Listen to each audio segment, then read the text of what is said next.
maza ki biyo ni sako na kai zuciyarki ki ta sula an ka sanni gidan ku zan kai sadaki kula ta aure ki bani har nan ku zan kwanda shauki ni saki waza ya kai ni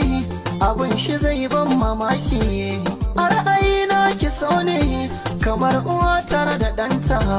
ƙarƙashin so na kwanta ki mini rumfa na huta